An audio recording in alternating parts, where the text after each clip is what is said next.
नमस्कार, आपण पाहत आहे भांडा फूड न्यूज. एका दमात भ्रष्टाचारी कोमात. सोशल मीडिया, कर्जबाजारी, गुन्हेगारी, सट्टेबाजी, चोरी, मटका, जुगार, दारू, सावकारशाही, न्यायाच्या प्रतीक्षेत प्रशासन. भांडा फूड न्यूज. एका दमात भ्रष्टाचारी कोमात. बसची डोंगराला धडक, कार दरीत कोसळून मृत्यू. एकाच दिवशी 2 अपघात, बसमधील 50 पर्यटक जखमी. तामिनी घाटात अपघातांचं सत्र सुरूच आहे. शुक्रवारी सकाळी आणि सायंकाळी 2 भीषण अपघात झाले. रायगड जिल्ह्यातील काशीद बीच इथं पर्यटनासाठी निघालेल्या खासगी बस चालकाचं नियंत्रण सुटल्यामुळे तामिनी घाटातील अवघड वळणावरील डोंगराला बस धडकली.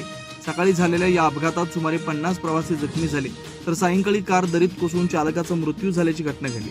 पुण्यातील भोसरी येथील सावंत IB ऑटोविंग प्रायव्हेट लिमिटेड शिवमहिंद्रा शोरूममधील कर्मचारी शुक्रवारी 2 खासगी बसमधून रायगड जिल्ह्यातील काशीद बीच इथं पर्यटनासाठी निघालेले होते.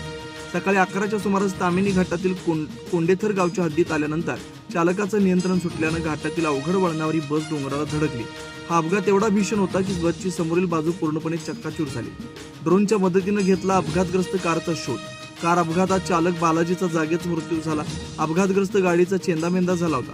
अपघाताची माहिती मिळताच मानगाव पोलीस व बचाव पथक घटनास्थळी दाखल झाला.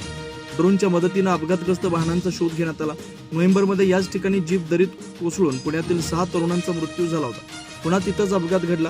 तामिनी घाटात 1 जानेवारीलाही 3 वाहनांचा अपघात झाले होते.